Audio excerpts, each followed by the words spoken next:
వెదకి రాలేనని నా కోసం వచ్చావయ్యా. సర్వం యేసయ్యా, నా జీవం యేసయ్యా, నా ప్రాణం యేసయ్యా, నా ధ్యానం యేసయ్యా. ఓ యేసయ్యా, యేసయ్యా, సర్వము ఉన్నాయి, ఆ జీవము, ఆ ప్రాణము, సమస్తము నీవే. అందరికి కూడా ప్రైజ్ లో దాదాపుగా మనము 10 నెలలు గడిచిపోయింది. 2021 ఎప్పుడు స్టార్ట్ అయిందో తెలియదు.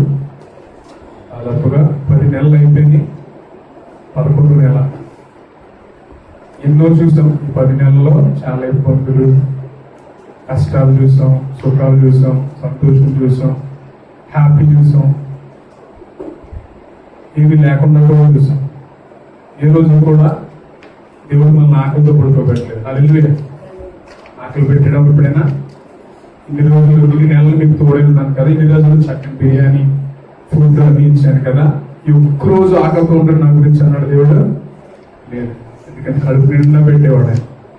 కడుపు నిండా చక్కగా భోజనాన్ని పెట్టి అందరు కూడా 2 చేతులు పెట్టి దేవుడు భోజనాన్ని చెల్లిద్దామా? హల్లెలూయా. మనం నడిపించిన విధానం బట్టి, మనల్ని ఇక్కడ తీసుకొచ్చే విధానం బట్టి నిజంగా దేవునికి ఎంతో రుణపడి ఉన్నాం. చూడండి, లూకాసు వార్త 13వ అధ్యాయము, లూకాసు వార్త 13వ అధ్యాయము 8వ వచనం ఒకసారి నేను చదివి వినిపిస్తాను. చూడండి, ఏం జరుగుతుందంటే, ఒక యజమాని ఉంటాడు. యజమాని ఏం చేస్తా, యజమానికి ద్రాక్ష తోట ఉంటుంది. ద్రాక్ష తోట ఉంటుంది. ద్రాక్ష తోటలో తోటమాలి ఉంటాడు. ఎవరెవరు ఉన్నారు ఇప్పుడు? ఒక యజమాని ఉన్నాడు, ద్రాక్ష తోట ఉంది. ఇంకెవరున్నారు? ద్రాక్ష తోటలో ఒక తోటమాలు ఉన్నాడు. తోటమాలు ఉంటే ఏమవుతుందంటే, ఈ యజమాని బయటకి ఎక్కడికి వెళ్ళి ఒక అంజూరపు చెట్టుని తీసుకొచ్చాడు. అంజూరపు చెట్టు తీసుకొచ్చి ఎక్కడ పెట్టాడంటే ద్రాక్ష తోటలో నాటాడు. హల్లెలూయా. ద్రాక్ష తోటలో ఏముండాలి? ద్రాక్ష మొక్కలే ఉండాలి, అవునా కదా? ద్రాక్ష చెట్లు, లేకపోతే వాటిని వైన్స్ అంటారు కదా, తీగలు, ద్రాక్ష తీగలు. అక్కడ అంజూరపు చెట్టుని నాటాడు. నాటి 3 సంవత్సరాల నుంచి వస్తున్నాడంట. 3 సంవత్సరాల నుంచి ఏం చేస్తున్నాడంటే, ఒక్క పండేనే ఉంటుందేమో. చూడండి, అక్కడ ఎక్కడున్నాడైనా ద్రాక్ష తోట ఉందండి. ద్రాక్ష తోట ఉంది. ద్రాక్ష తోటలు ఎన్ని ద్రాక్ష పళ్ళు ఉంటాయి? దాదాపుగా తోటలు ఎన్ని పళ్ళు ఉంటాయి? 2-3 ఉంటాయా? 4 ఉంటాయా? తోటంతా పళ్ళు ఉంటాయి. దాని కాపు సమయానికి వచ్చేసరికి తోటంతా కూడా పళ్ళు ఉంటాయి, ద్రాక్ష పళ్ళు ఉంటాయి. కానీ ఆయన వచ్చి, ఆ యజమాని వచ్చి ఈ అంజూరపు చెట్టు యొక్క పళ్ళు ఎదుగుతున్నాడు. పండ్లు 3 సంవత్సరాల నుంచి ఎదుగుతున్నాడు. ఆయన రాయబడి ఉంటుంది. ఆయనది యాక్చువల్ ఇది పారబుల్, ఉపమానం. యేసుక్రీస్తు చెప్తున్న ఉపమానం. ఒక మనిషిని ద్రాక్ష తోటలో అంజూరపు చెట్టు ఒకటి నాటబడి ఉండెను. అతడు దాని పండ్లు వెదకవచ్చినప్పుడు ఏమీ దొరకలేదు కనుక అతడు, ఇదిగో 3 ఏళ్ల నుండి నేను ఈ అంజూరపు చెట్టున పండ్లు వెదకవచ్చున్నాను కానీ ఏమీ దొరకలేదు. అప్పుడు అంటాడు, దీనిని నరికి వేయమంటాడు. పండ్లు లేవు కాబట్టి ఏమంటాడు ఆయన? నరికే అంటాడు. పండ్లు లేవు కాబట్టి నరికే. తర్వాత నరికి వేసిన తర్వాత ఇంకొక మాట అంటాడు, దీని వలన ఈ భూమి కూడా ఎలా వ్యర్థమైపోవాలని ద్రాక్ష తోటమాలితో చెప్పాడు. ద్రాక్ష తోటమాలితో చెప్తున్నాడు, అబ్బాయి ఇగో 3 సంవత్సరాల నుంచి ఒక్క పండు లేదు, దీనికి వేస్ట్. దీనివల్ల ఈ నేల కూడా వేస్ట్ అయిపోతుంది అనవసరంగా. ఎందుకంటే నేల నుంచి కొన్ని పోషకాలు లాక్కుంటుంది మొక్క. ఎన్ని 3 సంవత్సరాల నుంచి కదా, మహా అంటే 1 సంవత్సరమో 2 నెలలు 3 నెలలు పండ్లు కాయలేదంటే అనుకోవచ్చు. 3 సంవత్సరాల నుంచి ఒక్క పండు కూడా కాయలేదండి బాబు. ఒక్క పండు కూడా కాయకపోతే ఆ యజమాని దీన్ని నరికి వేసి అంటాడు. అప్పుడు తోటమాలి ఒక మాట అంటాడు. చూడండి, తోటమాలి ఒక మాట అంటాడు 8వ వచనం. అయితే వాడు, అయ్యా, ఏమంటున్నాడు యజమాని? అయ్యా, నేను దాని చుట్టూ త్రవ్వి ఎరువు వేయమట్టుకు ఈ సంవత్సరము కూడా ఉండనిమ్ము అంటున్నాడు తోటమాలి. సాధారణంగా యజమాని చెప్పిన మాట ఏం చేయాలి? తోటమాలి శిరసా వహించాలి.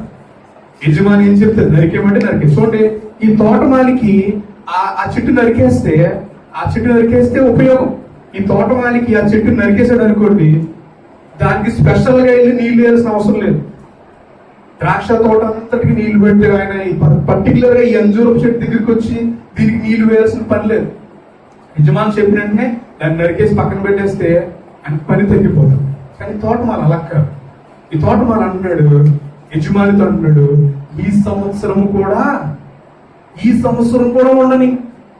3 సంవత్సరాలు చూసావు కదయ్యా, ఈ ఒక్క సంవత్సరం కూడా ఉండని అంటూ ఏమంటాడంటే, I will take special care. ఏమంటే దాన్ని చుట్టూ త్రవ్వుతాను నేను, యాక్చువల్గా ద్రాక్ష తోటలు ఏంటంటే, ఒకసారి ద్రాక్ష తోట వేయగానే దాన్ని స్పెషల్ కేర్ తీసుకొని అవసరం. ఆ తీగలు అలా సాగుతూ ఉంటే, ఆ దడిలు అంటారు, ఆ దడినంతా సాగుతూ ఉంటే పళ్ళు కాస్తే ఆ టైంకి పళ్ళు కోసుకోవడము, దాన్ని మార్కెట్కి పంపించడం, అమ్మడం, ఇంతే బిజినెస్. గార్డెన్ చేసే పని కూడా అది, గార్డెనర్ చేసే పని కూడా అది. కానీ ఈ యొక్క తోటమాల అంటాడు, I will take special care. నేను కేర్ తీసుకుంటాను దాని మీద, దాని చుట్టూ తవ్వుతాను, దాని చుట్టూ తవ్వి ఎరువు వేయనంత మట్టుకు ఎరువు వేస్తాను, స్పెషల్ కేర్ తీసుకుంటానంటూ ఏమంటాడంటే, ఈ సంవత్సరము కూడా ఉండనిమ్మంటాడు. 1 రోజు కాదు, 2 రోజులు కాదు, 1 నెల కాదు, 2 నెలలు కాదు. దాని అర్థం ఏంటంటే, నేను ఎక్కువ జాగ్రత్త తీసుకుంటాను. ఎన్ని సంవత్సరాలు తీసుకుంటాను జాగ్రత్త? మరి 1 సంవత్సరం జాగ్రత్త తీసుకుంటాను. ఎవరైనా సంవత్సరం కేర్ తీసుకోగలరు? ఎవరైనా? చిన్నపిల్లలు ఉంటారు చూసారు, చిన్నపిల్లల్ని ఎవరైనా తల్లిదండ్రులు ఊరెళ్ళేటప్పుడు, మా బిడ్డలు మీ దగ్గర జస్ట్ 1-2-3 గంటలు పెట్టండి, బయటకు వెళ్ళి వస్తాం అంటారు. కానీ సంవత్సరం ఉంచుకోండి అంటారు ఎవరైనా? సంవత్సరం మీ దగ్గర ఉంచుకోండి చిన్నపిల్లోడిని, మేము అలా వరల్డ్ టూర్కి వెళ్ళి వస్తాం అంటారా? లేదు. కానీ ఈ తోటమాల అంటున్నాడు, అయ్యా ఇంగ్లీష్ లో బాగా రాయబడింది ఎన్ఎల్టీ అని, ఎన్ఎల్టీ ట్రాన్స్లేషన్, ఆ తర్జుమాలో ఇక్కడ ఆ తోటమాల అడుగుతాడు, sir give it 1 more chance అంట, మరి ఒక అవకాశం ఈ మొక్కగా అంటాడు. సార్ అంటే రాస్తాడు, సార్ అంటే భయం వేస్తుంది, సార్ అనాలంటే భయం వేస్తుంది. సార్ తోటమాల అంటాడు యజమాని, సార్ ఈ 1 సంవత్సరం కూడా గివ్ ఇట్ 1 more ఛాన్స్ అని రాబోతుంది అక్కడ. 1 more ఛాన్స్. సాధారణంగా 1 more ఛాన్స్ రావడం చాలా కష్టం కదా, 1 more ఛాన్స్ రావడం చాలా కష్టం. కానీ ఈ తోటమాలి చెట్టు అడగట్లా, అంజూరం చెట్టు అడుగుతుందా? బాబు 3 సంవత్సరాలు ఒప్పిపట్టు కదా, 1 రోజు ఒప్పిపట్టు అంజూరం చెట్టు అడుక్కోవాలా. అంజూరపు చెట్టు తరపున ఎవరు అడుగుతున్నారంటే తోటమాలి అడుగుతున్నాడు. తోటమాలికి పని ఈజీ అవుతుందా? ఆ చెట్టుని నరికేసి పక్కన పెట్టేస్తే ఈజీ ప్రాసెస్. కానీ తోటమాలికి ఏం తీసుకుంటే, ఇక్కడ తోటమాలి ఎవరు, యజమాని ఎవరు, అంజూరం చెట్టు అన్నది తర్వాత చెప్తాను.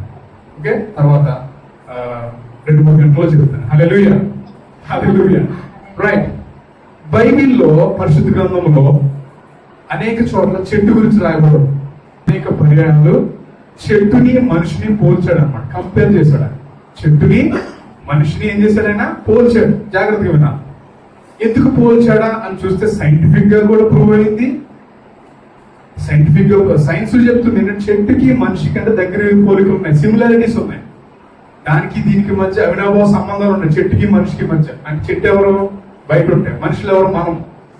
ఎలా, ఏంటి సిమిలారిటీస్ అంటే, వాటికి మధ్య పోలికలు ఏంటంటే, మనం విడిచిపెట్టిన కార్బన్ డైఆక్సైడ్ ని అవి పీలుస్తాయి, అవి విడిచిపెట్టిన ఆక్సిజన్ ని మనం పీలుస్తాం.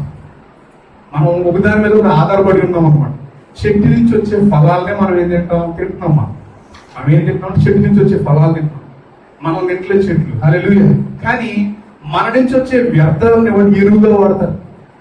మన నుంచి వచ్చే వ్యర్థాలు మనం వాడే, ఇంట్లో వాడే కానీ ఏదైనా మానవ వ్యర్థాలు ఏదైనప్పటికీ కూడా చెట్లకి ఎరువుగా వాడచ్చు. అంటే మన ఆహారం ఏమో వాటి నుంచి వస్తుంది, వాటి ఆహారం ఎక్కడి నుంచి వస్తుంది? మన నుంచి వస్తుంది. ఇంకా చెప్పాలంటే చెట్లని కింద నుంచి ఒకసారి చూస్తేనంట, వాటి యొక్క కొమ్మలు, ఆకులు ఇవన్నీ ఇలా చూస్తేనంట ఆ ఆకారం ఎలా కనిపిస్తుంది అంటే, మన యొక్క ఊపిరితిత్తుల ఆకారం కనిపిస్తుంది అంట. మన యొక్క ఊపిరితిత్తుల్లో కూడా అదే విధంగా ఆకారం ఉంటుందంట. ఆ నర్వ్ సంథింగ్ ఏమంటారు కదా, సైంటిఫిక్ లాంగ్వేజ్ నాకు అంత ఐడియా లేదు, నేను మ్యాథ్స్ స్టూడెంట్. తర్వాత ప్లాజెంటా అని ఒకటి ఉంటుంది. ఈ ప్లాజెంటా అంటే ఏంటంటే, దాన్ని తెలుగులో పలకడం నాకు నోరు తిరగట్లేదు, కానీ ప్లాజెంటా అనేది ఏంటంటే, గర్భంలో శిశువు మొదలైనప్పటి నుంచి కూడా తల్లికి బిడ్డకి మధ్య ఈ ప్లాజెంటా ఉంటుంది. ఈ ప్లాజెంటా ద్వారానే ఆహారం బిడ్డకి వెళ్తుంది, ఆక్సిజన్ వెళ్తుంది ఈ ప్లాజెంటా ద్వారా. ఈ ప్లాజెంటా ద్వారానే బ్లడ్ లో ఉన్న చెడు తొలగించబడుతుంది అనమాట. దాన్ని మనకి ఎలా చెప్పాలంటే మావి అంటారు తెలుగులో, మావి. అది శిశువు జన్మమైన తర్వాత దాన్ని తీసివేస్తారు, అది అది మావి అంటారు దాన్ని. Okay, what ever. ఈ ప్లాజెంటా ఎలా పనిచేస్తుంది అంటే రూట్ లో వేరులా పనిచేస్తుంది. చెట్టుకు వేరంత ముఖ్యమో ఈ ప్లాజెంటా కూడా బిడ్డగా పనిచేస్తుందంట. చెట్టు వేరు ఏం చేస్తుంది తెలుసా? భూమి నుంచి పోషకాలని, భూమి నుంచి వాటర్ ని చెట్టుకి అందిస్తుంది, వేరు, చెట్టు యొక్క వేరు. అదే విధంగా ఈ ప్లాజెంటా కూడా ఉపయోగపడుతుంది. అంటే చెట్టు యొక్క వేరుని ప్లాజెంటాని కంపేర్ చేస్తే రెండు ఒకే రకమైన ఆకారం కలిగి ఉన్నాయంట. ఆ ప్లాజెంటా కూడా చూస్తాను నేను, వేరు చెట్టు వేర్లు ఎలాగైతే ఉందో అలా ఉంది. ఒక అట్ట మొక్కకే చెట్టు వేర్లు అంటిస్తే ఎలా ఉంటుందో అలా ఉంది. ఇంకా చెప్పాలంటే చెట్టుని ఇలా సగం నరికామనుకోండి, చెట్టుని సగం నరికితే దాంట్లో ఉన్న ఆ గీతలు ఎలా ఉన్నాయంటే మనకుండే వేరు ముద్రల ఆకారంలో ఉన్నాయంటారు. హల్లెలూయా వింటున్నారా? ఇంకొక కంపారిజన్ చెప్తాను చూడండి. చెట్టు దాదాపు 80 సంవత్సరాలు బతుకుతారు. మానవుడి యొక్క యావరేజ్ లైఫ్ స్పాన్ కూడా 70 to 80 years, అంటే 70 నుంచి 80 సంవత్సరాల వరకు బతుకుతాడు. దీన్ని బట్టి మనకు అర్థమైంది ఏంటంటే దేవుడు ఎందుకు చెట్టుని పోల్చాడు? ఇశ్రాయేలు ప్రజల్ని చెట్టుతో పోల్చాడు. ఇశ్రాయేలు ప్రజల్ని చెట్టుతో పోల్చాడు. అనేక పర్యాయాలు మనిషిని, మానవుని, లేకపోతే దేవుడు నమ్ముకున్న వారిని చెట్టుతో పోల్చి ఉంది. ఒక వాక్యం చెప్తాను చూడండి, కీర్తన గ్రంథము 1:3 చూడండి ఒకసారి. కీర్తన గ్రంథం 1:3. 1 చాలా ఫేమస్.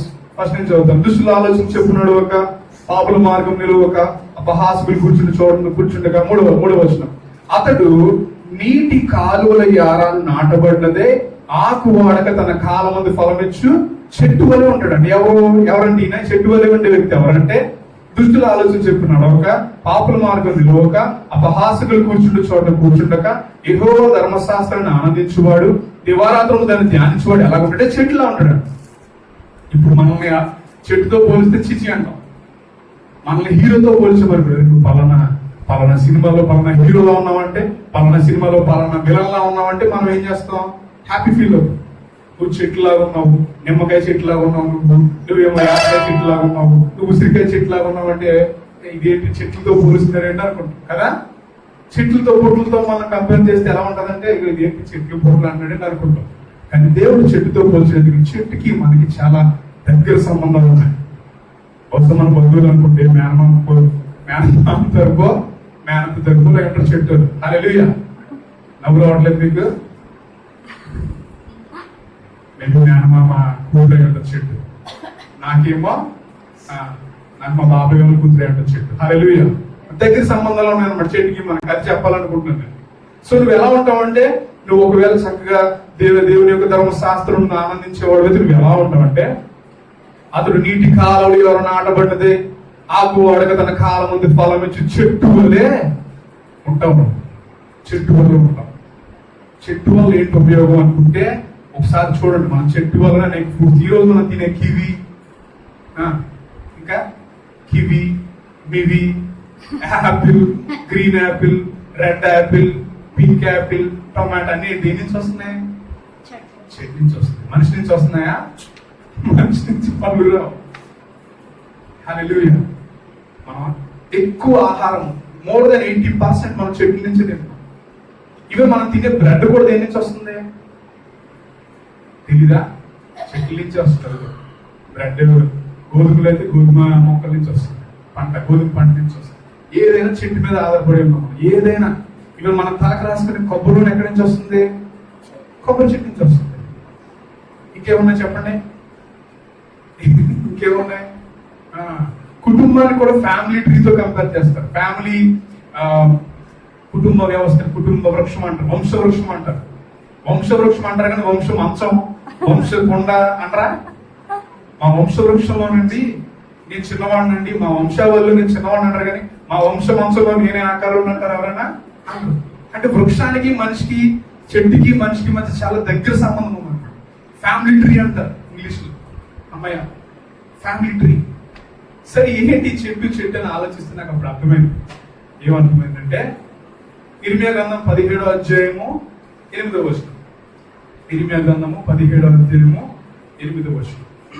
హల్లెలూయా. వింటున్నారా? చూడండి, ఇక్కడ రాయబడింది, ఇక్కడ కూడా 7వ అధ్యాయం నుంచి 7వ వచనం నుంచి రాయబడింది. 17వ అధ్యాయం 7వ వచనం నుంచి, యెహోవాను నమ్ముకునేవాడు ధన్యుడు, యెహోవానికి ఆశ్రయముగా నుండును, వాడు జలముల యొద్ద నాటబడిన చెట్టు వలె నుండునంట. ఇప్పుడు ఇక్కడ క్లియర్ గా ఉంది. ఎలా అంటే యెహోవాను నమ్ముకునేవాడు ధన్యుడంట, యెహోవానికి ఆశ్రయంగా ఉంటాడు. యెహోవానికి ఆశ్రయంగా ఉంటాడు కాబట్టి వాడు ఎలా ఉంటాడంటే వాడు జలముల యొద్ద నాటబడిన చెట్టు వలె ఉంటాడు. కుక్క వలె కాదు, ఎలా ఉంటాడు? చెట్టు వలె ఉంటాడు. చెట్టులో ఒక ప్రాముఖ్యత ఉంది తెలుసా?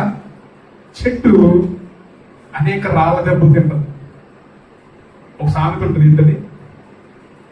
ఒక సామెత ఉంటుంది ఏంటంటే ఎక్కువ పళ్ళు ఉన్న చెట్టుకే రాళ్ళ దెబ్బలు ఏదన్నా ఏంటది? పళ్ళున్న చెట్టుకే రాళ్ళ దెబ్బలు ఎక్కువ ఉంటాయి.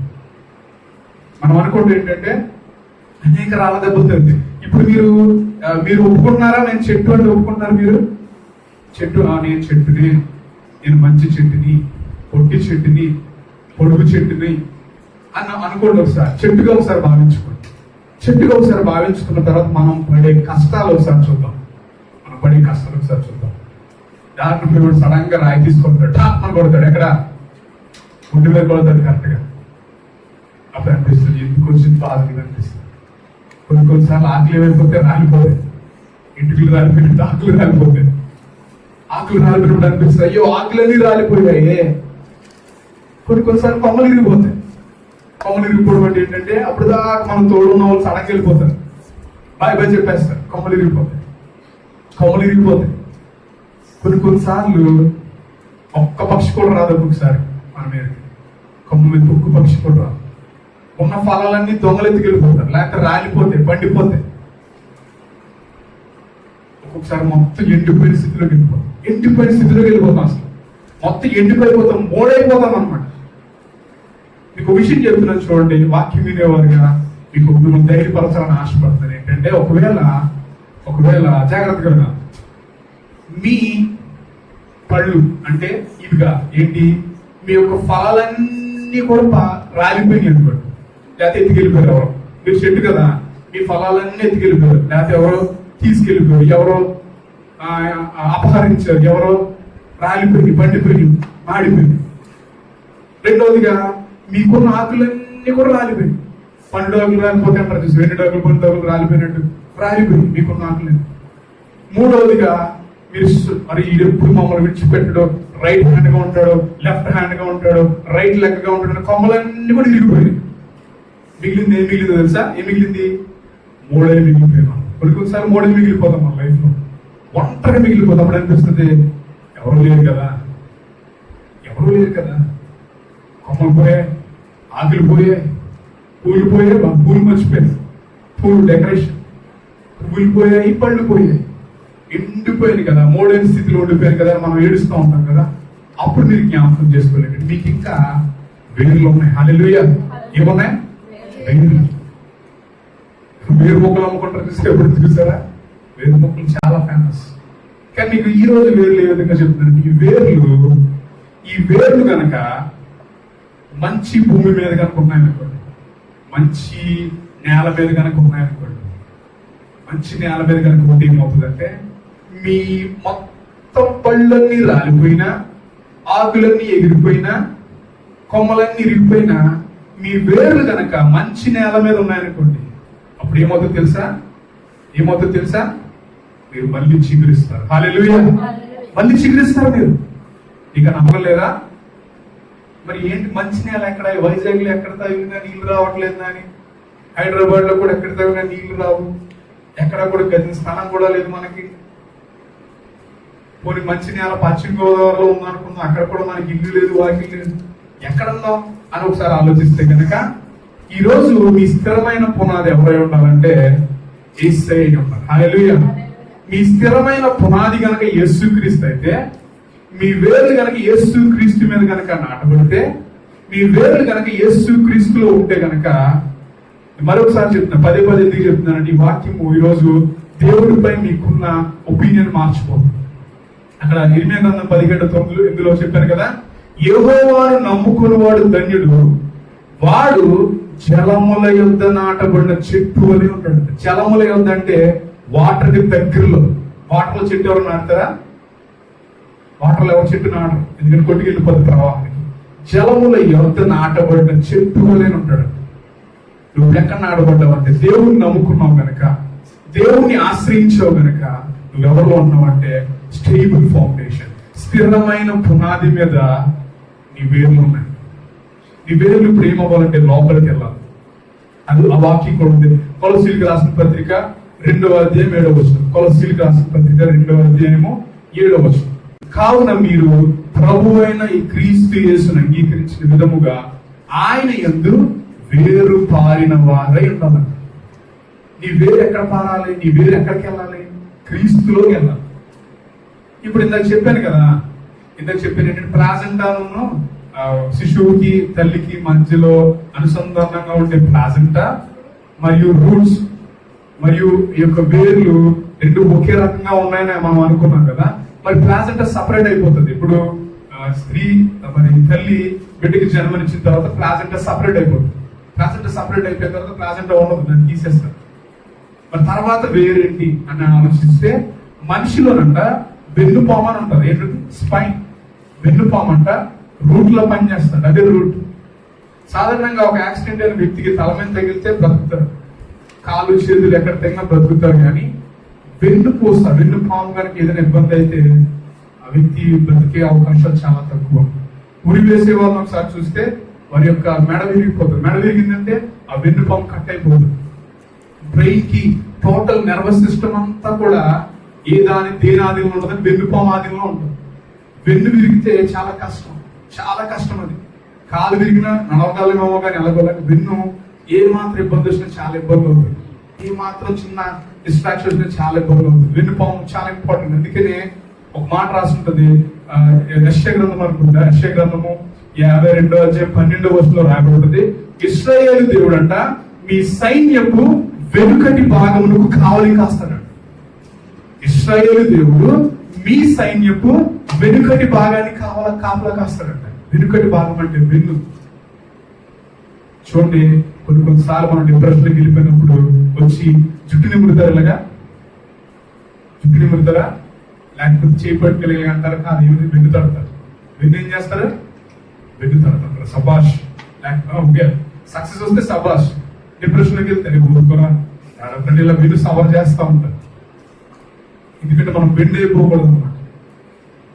చూడండి, ఇశ్రాయేలు దేవుడు ఎందుకు వెనుక భాగాన్ని కావలి ఉంటాడంటే ఎవరు వెన్నుపోట్లు పడకుండా కావలి ఉంటాడు ఆయన. హల్లెలూయా. వెన్నుపోట్లు ఎవరు పడకుండా కావలా ఉంటాడు అనమాట.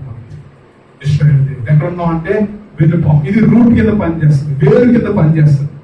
ఇప్పుడు క్రీస్తులో కనుక నీ వేరు పారింది అనుకోండి, నీ వేరు క్రీస్తులో ఉందనుకోండి, వాక్యంలో ఉంటూ ఆయన నమ్ముకుంటూ ఆయన ధర్మశాస్త్రం ఆనందిస్తూ ఆయనలో కనుక నువ్వు ఉంటే ఏమవుతుందంటే నువ్వు ఎక్కడ బెండవు, ఆపద రాని బెండవు, నువ్వు స్థిరంగా ఉంటావు, కదల్చబడవు, సియోను కొండలా ఉంటావు. కష్టం రాని వంగవు, కృంగిపోవు, స్థిరంగా ఉంటావు. మనం చాలా విషయాల్లో కృంగిపోతాం, వంగిపోతాం అన్నమాట, బెండ్ అయిపోతాం. మనం ఎక్కడ బెండ్ అవ్వకుండా ఉండాలంటే నీ పేరు ఎందులో పారాలంటే క్రీస్తులో పారాలి. క్రీస్తులో ఉండాలి. నీ పేరు క్రీస్తులో ఉండమంటే ఆయన నమ్ముకోవాలి. కీర్తన గ్రంథం చెప్పాను కదా, కీర్తన గ్రంథము 1వ అధ్యాయం 2వ వచనం రాబడింది, దివారాత్రములు ఆయన ధర్మశాస్త్రాన్ని ధ్యానించాలి, ఆయన ధర్మశాస్త్రం నుండి ఆనందించాలి. ఆనందిస్తే మనం ఏమవుతామంటే నీటి కాలువల యార నాటబడిన చెట్టు వలె ఉంటాం. నీటి కాలువల యార నాటబడిన చెట్టు వలె ఉంటాం.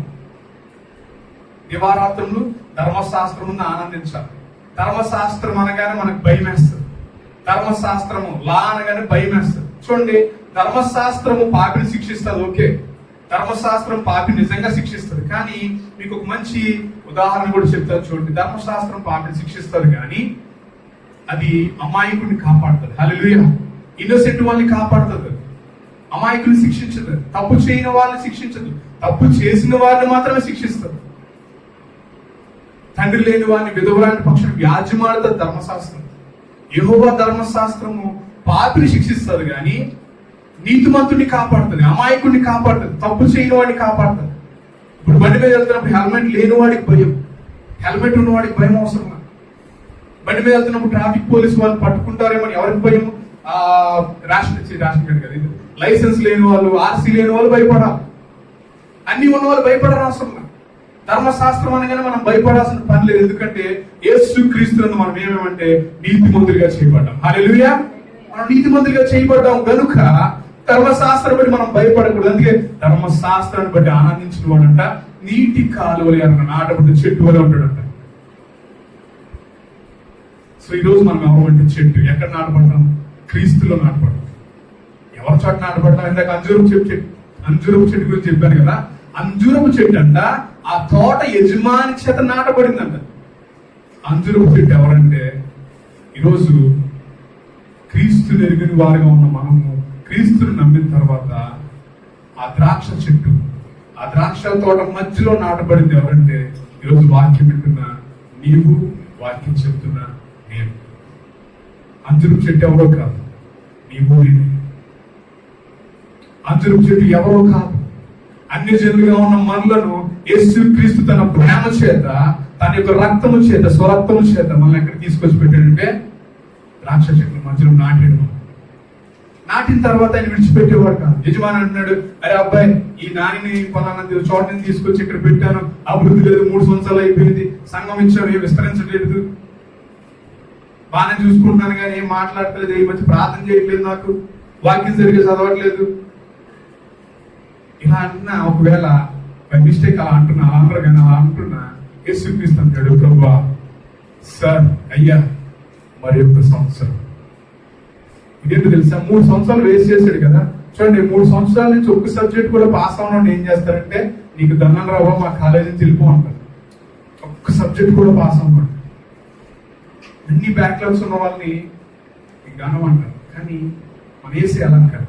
ఏసీ అంటాడు ఈరోజు మరి 1 సంవత్సరం. హల్లెలూయా. 1 more year. తల్లిదండ్రులు ఇంట్లో ఉంటారు కదా, బిడ్డలకు ఉద్యోగాలు రాకపోతే నీకు ఇదే లాస్ట్ ఛాన్స్. ఉద్యోగం వచ్చిందా ఓకే, లేకపోతే పెళ్లి.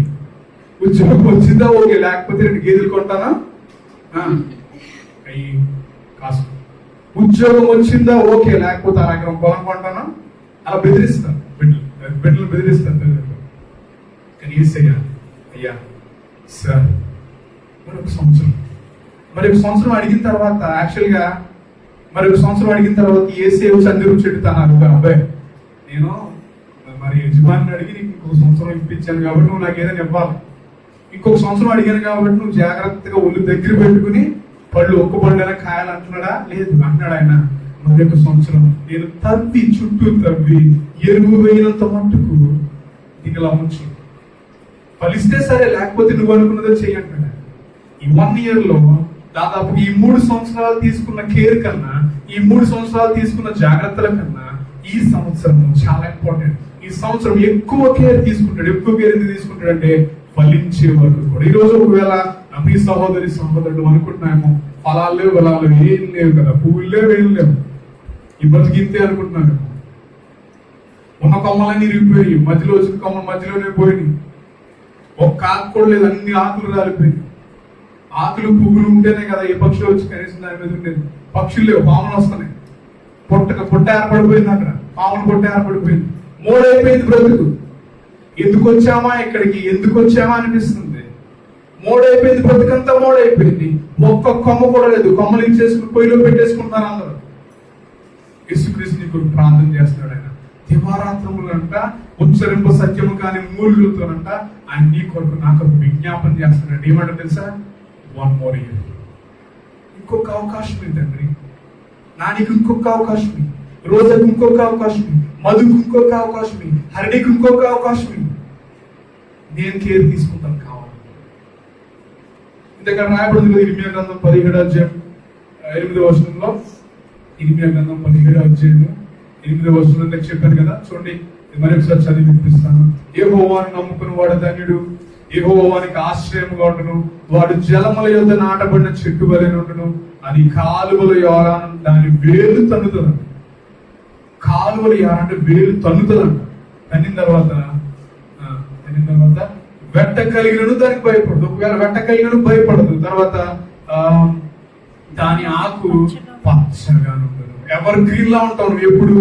నీ వేరు కనుక క్రీస్తులో పారిన తర్వాత నీ ఆకులన్నీ కూడా పచ్చగా ఉంటాయి, రాలిపోవేక. ఎందుకు తెలుసా? దేవుడు నీకు 1 more year ఇచ్చాడు, గ్రేషియస్ ఇయర్ ఇచ్చాడు, కృపా సంవత్సరాన్ని ఇచ్చాడు. ఇప్పుడు 2021 అంతా బతుకు జీవుడాన్ని బతికాం. 2022 దేవుడు ఇస్తున్న సంవత్సరం, 2022 దేవుడు ఇస్తున్న గొప్ప సంవత్సరం. అనేక అద్భుతాలు మన జీవితంలో జరగబోతుంది. నీ ఆకు ఏ విధంగా ఉండబోతుంది? పచ్చగా ఉండబోతుంది. వేరు తన్నుతే లోపలికి భూమిలోకి తన్ని ఆ కాలువల యొక్క నీటిని నాకుతాయి. యాక్చువల్గా నీరు అనగానే పరిశుద్ధాత్మ దేవుడు అనుకుంటాడు. ఇందాక చెప్పాను యెషయా గ్రంథం 52:12 చెప్పాను కదా. దేవుడు మన వెన్నుతట్టు ఉంటాడు, మన వెనకటి భాగానికి కావాలి ఉంటాడు. క్రీస్తేమో మన స్థిరమైన పునాదిగా మనం చేసుకున్నాం ఆయన్ని. మన వేర్లు అందులో ఉన్నాయి. మన వేర్లు లోతైన అనుభవం కలిగి ఉన్నాయి క్రీస్తులో. ఆ లోతైన అనుభవంతో మనం ఏం చేస్తున్నామంటే పరిశుద్ధాత్మ దేవుని సక్ చేస్తున్నాం. అంటే పరిశుద్ధాత్మ దేవుని యొక్క వాటర్, పరిశుద్ధాత్మ దేవుని సహవాసం మనం కలిగి ఉన్నాం కనుక మన ఆకులు ఏ విధంగా ఉండబోతున్నాయి అంటే పచ్చగా ఉండబోతున్నాయి. ఎండుటాకుల దగ్గరికి వెళ్ళి ఫోటోలు దిగుతారా? పచ్చాకుల దగ్గరికి ఫోటో దిగుతారా? పచ్చాకుల దగ్గరికి వెళ్ళి ఫోటో అరకెళ్దాం అనుకుందాం. అరకెళ్ళిన తర్వాత కరెక్ట్గా ఎండిపోయి మోడు దగ్గరికి వెళ్ళి సెల్ఫీ తీసుకుంటాం. ఎవరైనా తీసుకోం కదా. పచ్చగా ఉండాలి, గ్రీన్ గా ఉండాలి, అప్పుడు దిగుతాం ఫోటోస్. సో నువ్వు ఎలా ఉండబోతున్నావు అంటే ఎవరు గ్రీన్ లా ఉండబోతున్నావు అనిపిస్తుంది. నాకు నా వయసు తగ్గుతుందా పెరుగుతుందా అనిపిస్తుంది. హల్లెలూయా. నిన్నే 21 వచ్చినాయి, ఇప్పుడు 20 వచ్చినాయి అనిపిస్తుంది అనమాట. హల్లెలూయా. మీ బర్త్డే, మీ యొక్క ఏజ్ వెనక్కి వెళ్ళబోతుంది. మీకేమంటే నాకు తెలియదు బాబు అనిపిస్తుంది. మీ ఏజ్ వెనక్కి వెళ్తుందని దాని అర్థం ఏంటంటే హిజ్కియాకి 15 సంవత్సరాలు ఆయుష్ ఇచ్చినట్టుగా దేవుడు మీకు మరి యొక్క కృపా సంవత్సరాన్ని ఇవ్వబోతున్నాడు. హల్లెలూయా. ఏజ్ వెనక్కి వెళ్తుందంటే ఎక్కువ సంపాదిస్తారు. ఇప్పుడు ఆమెనంటారు అంటలేదు. మీ ఏజ్ వెనక్కి వెళ్తే యవ్వనంగా అయిపోతారు, చక్కగా ఎవర్ గ్రీన్ గా ఉంటారు. మీ ఆటలు ఇప్పుడు పచ్చగా ఉంటాయి. మీ చెట్టు అని ఒప్పుకున్నారు కనుక అంటున్నాను. మీ కొమ్మలు ఎప్పుడు స్ట్రాంగ్ గా ఉంటాయి. మీ కొమ్మలు అంటే కుమారులు, కుమార్తెలు, మనవరాలు వచ్చినా మీరు ఎలా ఉంటారంటే 20,000 సంవత్సరం ఎలాగున్నారో ఇప్పుడు అలానే ఉంటారు. హల్లెలూయా, హల్లెలూయా. ఆమేన్. నాకు ఉండాలని ఉండాలి. నాకు ఎవరు గ్రీన్ లా ఉన్నారు. ఎందుకంటే నా వేలు ఎందులో ఉన్నాయంటే క్రీస్తులో ఉంది. వెనకాల ఎవరు లేరు, రాజులు లేరు, ఎస్ఐ గారు లేరు, సిఐ గారు లేరు, ఎవరు లేరు వెనకాల. నేను చెప్తా చూడండి, నాకున్న పెద్ద మనుషులందరూ కూడా పేరు పెద్ద మనుషులు అంతే. నేను ఎప్పుడు వాళ్ళ దగ్గర ఇప్పుడు సహాయాన్ని కూడా అడగలేదు. ఎప్పుడు కూడా నేను అడగలేదు, సహాయాన్ని అడగలేదు. ఆ పేర్లు నాకు తెలుసు అంతే, నేను నాకు తెలియదు. హల్లెలూయా. నా వేర్లు ఎందులో ఉన్నా తెలుసా? నా వేర్లు క్రీస్తులో నాటుకుని ఉన్నాయి. దేవుడేమో నాకు తోడు ఉన్నాడు. ఏసై మీద నా అనుకున్న స్టేబుల్ ఫౌండేషన్, స్థిరమైన పునాది మీద నిలబడ్డాను నేను. గాలి వచ్చినా అలా ఊగి ఇలా ఊగి మళ్ళీ ఎక్కడ ఉంటాను అక్కడే ఉంటాను. చూడండి, నీ వేర్లు స్ట్రాంగ్ గా ఉన్నా ఓకే. కొన్నిసార్లు ఎంత పెద్ద వృక్షమైన మహా తుఫాన్ వచ్చిందని ఏమేమి పడిపోతాయి, పెద్ద పెద్ద చెట్లు పడిపోతాయి కదా. ఎలా ఉండాలంటే నువ్వు నిలబడిన భూమి, నువ్వు నిలబడిన మట్టి ఎలా ఉండాలంటే స్ట్రాంగ్ గా ఉండాలి. ఆ మట్టి స్టేబుల్ ఫౌండేషన్ యేసుక్రీస్తు. యేసుక్రీస్తుని మీరు నమ్మిన తర్వాత ఆయన నమ్మిన వారిని మోసం చేసేవాడు కాదే, నమ్మిన వారిని కాదనేవాడు కాదే.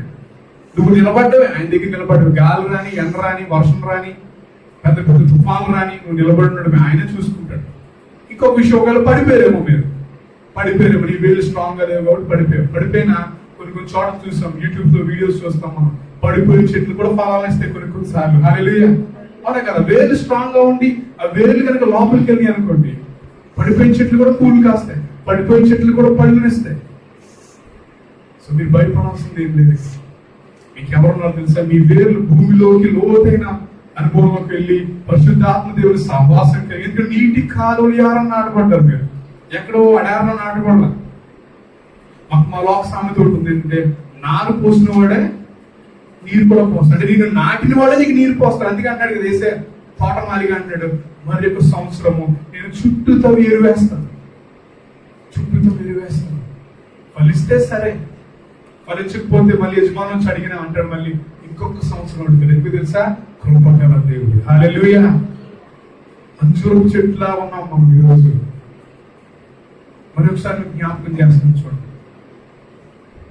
ఫలభరితంగా లేదేమో మీ జీవితం, ఫలాల్లో వేయలేవు. ఎన్ని సంవత్సరాలు చదివించాను, ఎంబీఏ చదివించాను, ఎంబీఏ ఎంటెక్ చదివించాను, ఏం చదివించాను, ఉద్యోగం లేదు, సద్యోగం లేదు, ఇలా అంటున్నారేమో ఎవరైనా మిమ్మల్ని.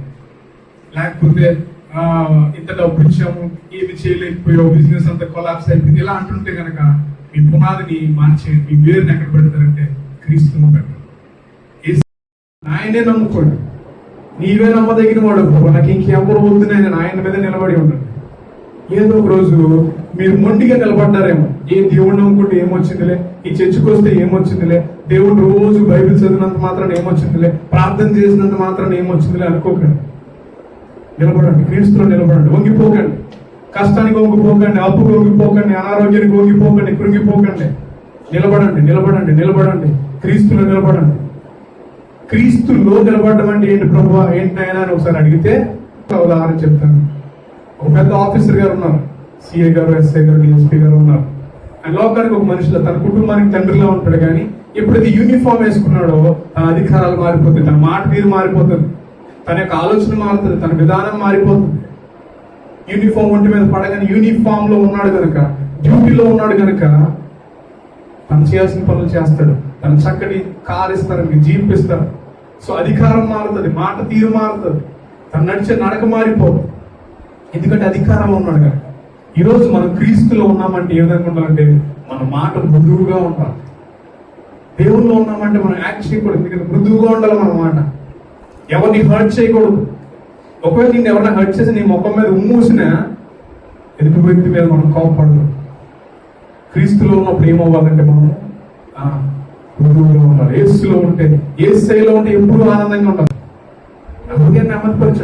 ఆయన తీసుకున్నాడు నా హృదయాన్ని. ఎందుకంటే నేను ఎక్కడ నిలబడ్డానంటే తెలుసా, క్రీస్తు అనే స్థిరమైన పునాది మీద నిలబడ్డాను. ఒక మనుషుల మీద నిలబడి ఉంటే నేను అది షేక్ చేసేవాడు, షేక్ చేస్తే షేక్ అయ్యేవాడు, బ్రేక్ చేస్తే బ్రేక్ అయ్యేవాడు, డాన్స్ చేస్తే డాన్స్ చేసేవాడు. ఇప్పుడు ఎక్కడ ఉన్నా నేను స్థిరమైన పునాది. క్రీస్తు మీద ఉంటే ఏమవుతుంది తెలుసా, అవతల ఎన్ని కుప్పిగంతులు వేసిన, పులివేషం వేసిన కదల్చబడవు. స్థిరంగా ఉంటావు నువ్వు, అసలు స్థిరంగా ఉంటావు, కదల్చబడవు. అసలు నిజంగా మనము ఎలా ఉంటుంది తెలుసు, ఏమున్నా లేకపోయినా అన్ని ఉన్న వాళ్ళని ఉంటాం. హల్లెలూయా. నిజంగా చాలా హ్యాపీగా వెళ్ళాం, మనం చాలా హ్యాపీగా వచ్చాం. ఇవన్నీ కదల్చబడలేదు. ఎందుకు తెలుసా, మరణం వరకు వెళ్ళి వచ్చామా, ఇంకేముంది మహా అంటే మరణమే. కానీ ఎప్పుడైతే క్రీస్తునందు ఎప్పుడైతే మనం స్థిరంగా ఉంటామో మనం భయపడం. మన నిన్న మొన్నటి దాకా మన గృహాల్లో కూడా కొంత అనారోగ్యం ఉండేది, బలహీనతలు ఉండేవి, లేకపోతే చాలా బాధలు ఉండేవి మనకి. నిజంగా క్రీస్తులు ఎప్పుడైతే మనం స్థిరంగా ఆయన మీదే ఆధారపడుతూ ఉన్నామో బెండ్ అవ్వం. ఇంకా దేవుడు మనం బెండ్ చేయడు. మన జీవితంలో వచ్చే కష్టాలకు కూడా ఒక పర్పస్ ఉంది. ఎందుకు తెలుసా, ఈ కష్టం చూపించి దేవుడు నిన్ను స్ట్రాంగ్ చేస్తాడు, నిన్ను బలపరుస్తాడు. నిన్ను బలపరచు అనేది సమస్తం మనం చేయగలం. ఒకవేళ మీరు కృంగిపోతున్నారు, చిన్న బిడ్డలు కొంతమంది ఉంటారు, మా నాన్న ఇప్పుడు మా అమ్మ కొట్టుడు ఇలా ఆలోచిస్తున్నారు. దేవుడు ఈ రోజు మీతో చెప్తున్నాడు, స్థిరంగా ఉన్నాడు దేవుడు. ఈ దేవుడు పేరే మాకు సరిగ్గా తెలియదు అంటారా, తెలియకపోయినా సరే స్థిరంగా ఉండండి, నిలబడి ఉండండి. దేవుడు కదల్చబడద్దు. అసలు అప్పు వచ్చినా కదల్చబడద్దు, తుఫాను వచ్చినా కదల్చబడద్దు. దేవుని యందు ఉంటే మీకు గొప్ప కార్యాలు చేస్తాడు. దేవుని నమ్ముకుంటే, ఆయన ధర్మశాస్త్రాన్ని నమ్ముకుంటే, ఆయన ధర్మశాస్త్రం ఆనందించే వారంగా ఉంటే దేవుడు అనేక కార్యాలు చేస్తాడు. ఎందుకు తెలుసా, మనుషులు కొంతమంది వస్తారు, నీకున్న ఫ్రూట్స్ బట్టి, అంటే భలే ఉన్నాడే, చక్కగా ఉన్నాడు, బాగున్నాడు, లేకపోతే బాగుంది అమ్మాయి, మంచి ఫ్యామిలీ, ఈ ఫలాలు చూసి వస్తారు. కొంతమంది ఆకులు చూసి వస్తారు, కొంతమంది కొమ్మలు చూసి వస్తారు. ఈ కొమ్మలు, ఆకులు, పువ్వులు ఎప్పుడైతే రాలిపోతాయో పారిపోతారు. మరి పారిపోతారు. వాళ్ళు పారిపోయినా నువ్వు బాధపడదు. ఎందుకంటే నువ్వు ఎక్కడ ఉన్నావు అంటే స్థిరంగా ఉన్నావు, స్థిరమైన పునాది మీద. యేసు క్రీస్తు అనే స్థిరమైన బండ మీద నువ్వు ఉన్నావు. పరిశుద్ధ ఆత్మదేవుడి సహవాసం నీకుంది, తండ్రి అయిన దేవుని యొక్క తోడు నీకుంది. ఈ మూడు నీతోనే ఉన్నాయి. అంజూరపు చెట్టు ఏ విధంగా అయితే మరి ఒక సంవత్సరం ఇచ్చాడో, మరి ఒక సంవత్సరాన్ని దేవుడు నీకు ఇస్తాడు, మరి ఒక దినాన్ని నీకు ఇస్తాడు. యాక్చువల్గా నవంబర్ నెల చాలా మంది, అక్టోబర్ నెల నుంచి నవంబర్ నెలకు వచ్చే లోపు కూడా చాలా మంది నిద్రించారు. చాలా మంది తెలిసిన వాళ్ళే. దేవుడు మళ్ళీ కృపా సంవత్సరం, కృపా గడియలు, కృపా దినము మనకి ఇచ్చేవాడు. ఆయన ఇచ్చే సమయము కృపతో కూడిన సమయం. నేను అందుకనే ఆ గార్డెనర్ కి ఒక పేరు పెట్టుకున్నాను తెలుసా, గ్రేషియస్ గార్డెనర్. కృప కలిగిన తోటమాలి. ఆ కృప కలిగిన తోటమాలి ఎవరో తెలుసా, జీసస్. Gracious gardener. మరి ఒక సంవత్సరం ఆయన వేడుకున్నాడు. నువ్వు వెనకాల యాక్చువల్గా అంజూరపు చెట్టు, అరే 3 సంవత్సరాలు చూసావు కదా, ఒక్కరోజు ఏదో పండుగ వేస్తాను, పండుగ కాకపోయినా పిందెనేస్తాను, లేదా పువ్వేనేస్తానన్నా మనం అడుక్కోలేదు. ఎందుకంటే మనం బిందాస్, ఎందుకంటే మన వెనకాల వేసే ఉన్నాడు. హల్లెలూయా. లాజరు మరణించగా మరణమును నిలేపితివే, మోడైనను చిగురింప చేసేదను.